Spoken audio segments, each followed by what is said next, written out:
રાજકોટના જંગલેશ્વર વિસ્તારમાં ડિમોલેશન બાદ હવે મોટા પ્રમાણમાં કાટમાળ હટાડવાની કામગીરી શરૂ કરવામાં આવી છે। જંગલેશ્વર વિસ્તારમાં બીજા દિવસે પણ તંત્ર દ્વારા ડિમોલેશનની કામગીરી ચાલી રહી છે, સાથે જ કાટમાળ દૂર કરવાની કામગીરી પણ ચાલી રહી છે। અંદાજે 1 લાખ ટન જેટલો કાટમાળ દૂર કરવામાં આવશે, જેના માટે લગભગ 45,000 ટ્રેક્ટરના ફેરાથી કાટમાળ દૂર કરવાની કામગીરી 1 સપ્તાહ સુધી ચાલી શકે તેવી સંભાવના જોવા મળી રહી છે। આ સાથે તમામ કાટમાળ છે નજીકની ખાણ વિસ્તારની અંદર ઠલાવવામાં આવી રહ્યો છે। પોલીસના જણાવ્યા મુજબ જંગલેશ્વર વિસ્તારમાં લાંબા સમયથી ગુનાખોરી માટે હોટસ્પોટ તરીકે વિખ્યાત છે। એટલું જ નહીં, એનડીપીએસ, દારૂ અને હત્યા જેવા ગંભીર ગુનાઓમાં સંડોવાયેલા આરોપીઓ પણ આ વિસ્તારની અંદર સુરક્ષિત આશ્રય મેળવીને રહેતા હતા।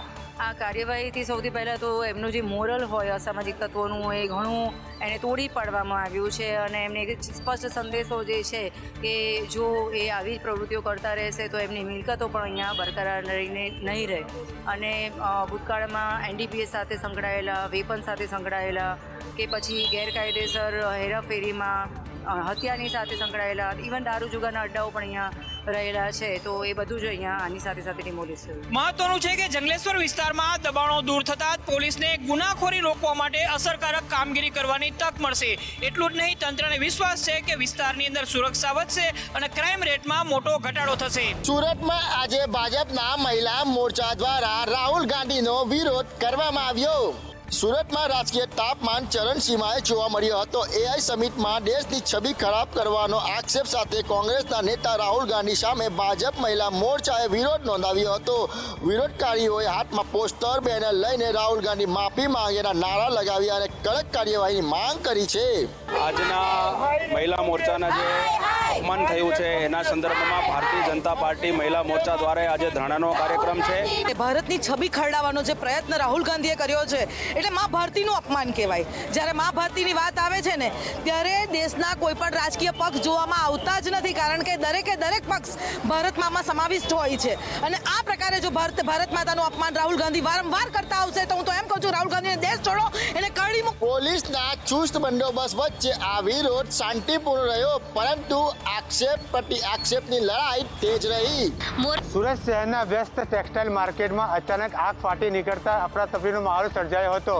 જો કે ફાયર વિભાગે આગને કાબૂમાં લઈ મોટી દુર્ઘટના ટાળી હતી। સુરતના સહારા દરવાજા નજીક આવેલી જય શ્રીરામ ટેક્સટાઇલ માર્કેટના ધાબા ઉપર આવેલા કાપડના ગોડાઉનમાં અચાનક આગ ભભકી ઉઠી હતી। બપોરે લગભગ 12:30 વાગ્યે ફાયર કંટ્રોલ રૂમને આગ અંગે કોલ મળતા ફાયર વિભાગની 6 ગાડીઓ તાત્કાલિક સ્થળ ઉપર પહોંચી ગઈ હતી।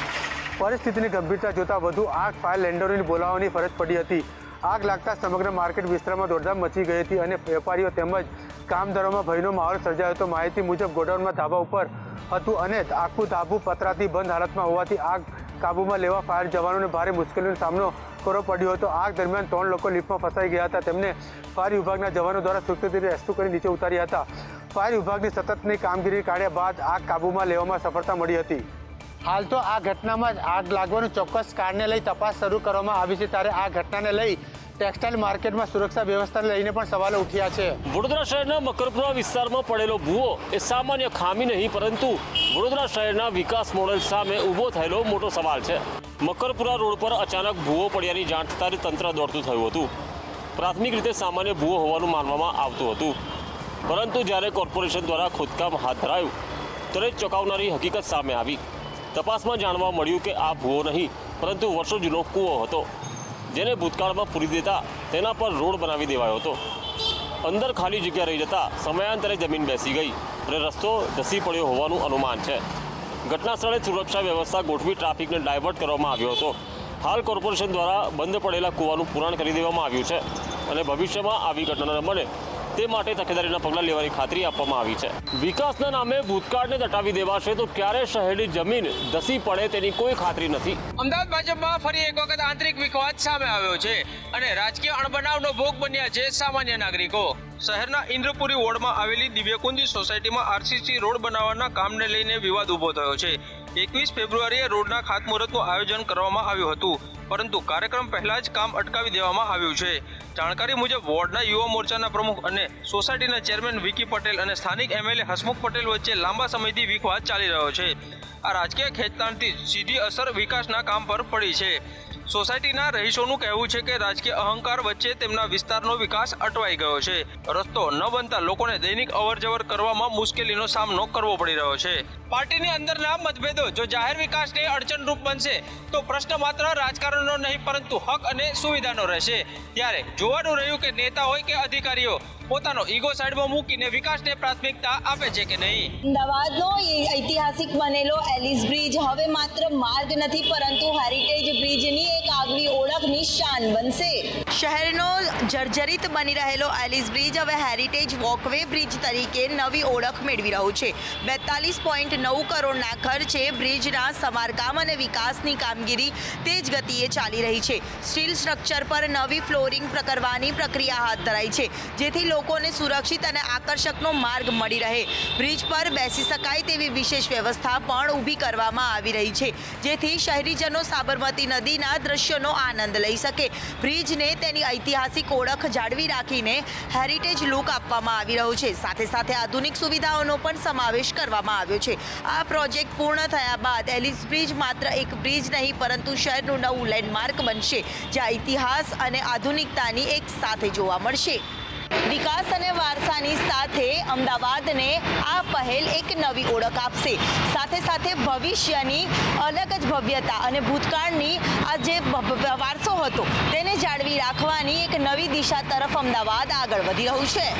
સ્માર્ટ સિટી ઓળખાતા વડોદરા શહેરમાં પાલિકા દ્વારા બનાવવામાં આવેલા સ્વિમિંગ પુલ હવે પ્રશ્નોના ઘેરામાં આવ્યા છે. સામાન્ય જનતા માટે બનાવવામાં આવેલા 4 સ્વિમિંગ પુલ પૈકી એક જ પુલ કાર્યરત છે.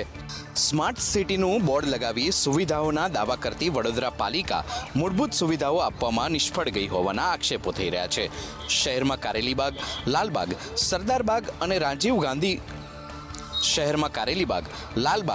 સરદારબાગ અને રાજીવ ગાંધી એમ કુલ 4 સ્વિમિંગ પુલ્સ બનાવવામાં આવ્યા છે પરંતુ હાલ માત્ર કારેલીબાગ સ્વિમિંગ પુલ જ કાર્યરત છે. ઉનાળાની શરૂઆત થતાં સ્વિમરોની સંખ્યા વધતી હોય છે પરંતુ 3 સ્વિમિંગ પુલ બંધ હોવાને કારણે ખેલાડીઓ અને નાગરિકોને મુશ્કેલીનો સામનો કરવો પડી રહ્યો છે. સ્વિમરોનો આક્ષેપ છે કે પાલિકા યોગ્ય મેન્ટેનન્સ કરવામાં નિષ્ફળ ગઈ છે જેના કારણે તેઓ પોતાની પ્રેક્ટિસ પણ કરી નથી શકતા. બીજી તરફ લાલબાગ સ્વિમિંગ પુલના સંચાલકના જણાવ્યા મુજબ પુલની પાઇપલાઇન ખરાબ થઈ ગઈ હતી અને સ્લજ જામી ગયો હતો જેના કારણે પુલ બંધ રાખવો પડ્યો હતો. હાલ મેન્ટેનન્સ કામગીરી ચાલી રહી છે અને 10 થી 15 માર્ચ વચ્ચે પુલ ફરી શરૂ કરવામાં આવશે તેવી ખાતરી આપવામાં આવી છે. વિપક્ષે આ મામલે સત્તાધીશો પર નિશાન સાધ્યું છે.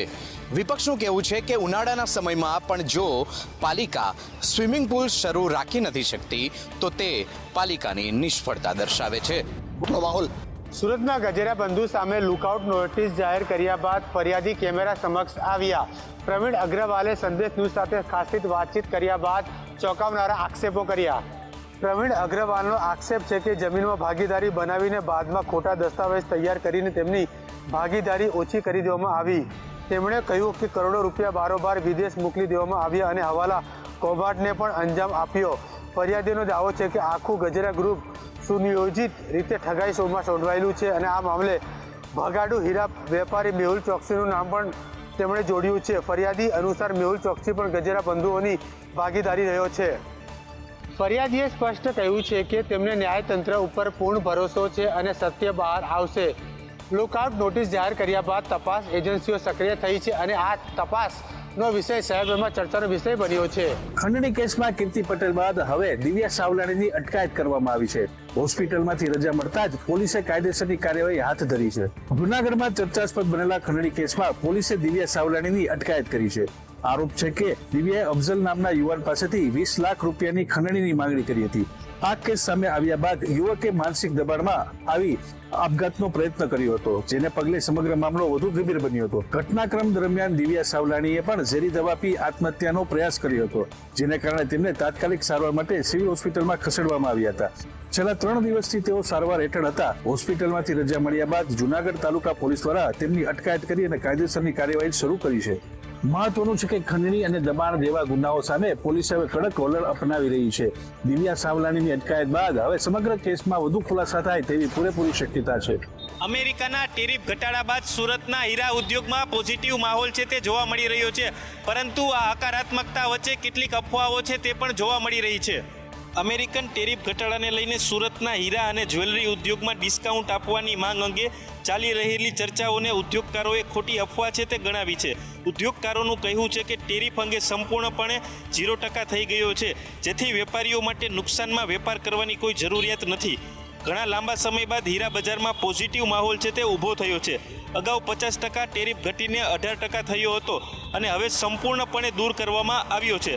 આ દરમિયાન લેબગ્રોન ડાયમંડના એક્સપોર્ટમાં પણ વધારો નોંધાયો છે. ઓગસ્ટ 2024માં 839.72 કરોડ રૂપિયાનું લેબગ્રોન ડાયમંડનું એક્સપોર્ટ છે તે થયું હતું, જ્યારે ઓગસ્ટ 2025માં 1.90%ના વધારા સાથે 855.67 કરોડ રૂપિયાનું એક્સપોર્ટ છે તે નોંધાયું છે.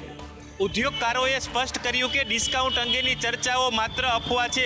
વેપારીઓએ પોઝિટિવ માહોલ વચ્ચે પોતાનો ધંધો છે તે વિશ્વાસ સાથે શરૂ કરવો છે. અમદાવાદ શહેરમાં છેલ્લા 3 વર્ષ દરમિયાન ગુનાખોરીના આંકડામાં ઘટાડો નોંધાયો છે, જે શહેર માટે સકારાત્મક સંકેત માનવામાં આવી રહ્યો છે.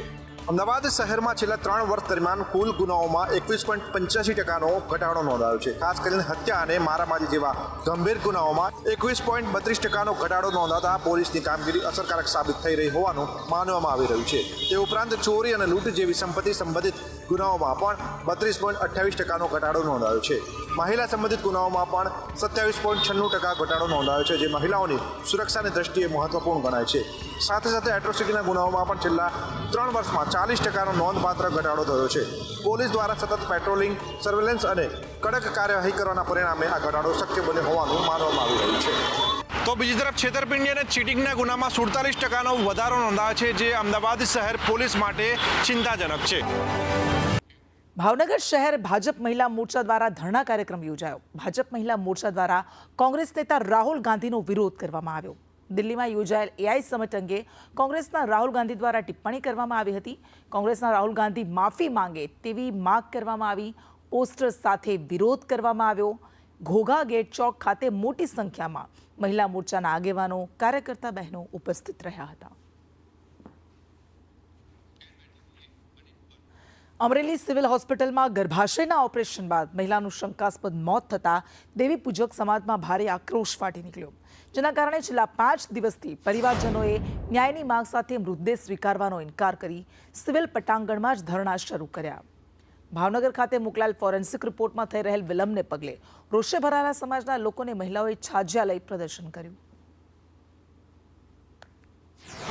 અમરેલી સિટી પોલીસ વિસ્તારમાં આવેલ અમરેલી સિવિલ હોસ્પિટલ ખાતે ભનીબેન હરેશભાઈ મણદુરિયા કે જે પોતાનું કોથળીની સારવાર માટે 16 તારીખના રોજ એડમિટ થયેલ, મૂળ બરવાળાના છે અને સારવાર માટે સિવિલ હોસ્પિટલ અમરેલી ખાતે એડમિટ થયા હતા અને એમને કોથળીનું ઓપરેશન બાદ 19 તારીખના રોજ સાંજે કોઈ અગમ્ય કારણોસર એમનું મૃત્યુ થયેલું અને 19મી સાંજે પાછું એની તબિયત અચાનક બગડી અને બીપી લો થઈ અને એનું ઓક્સિજન કોન્સન્ટ્રેશન ઘટવા માંડ્યું, એટલે ફરીથી બધી સઘન સારવાર આપી, પણ પછી પેશન્ટની કન્ડિશન વધારે ખરાબ થઈ અને પેશન્ટ સિરિયસ થયું અને બચાવી ના શકાયું ને 19 તારીખે રાત્રે 10:30 વાગે લગભગ પેશન્ટનું ડેથ થયું.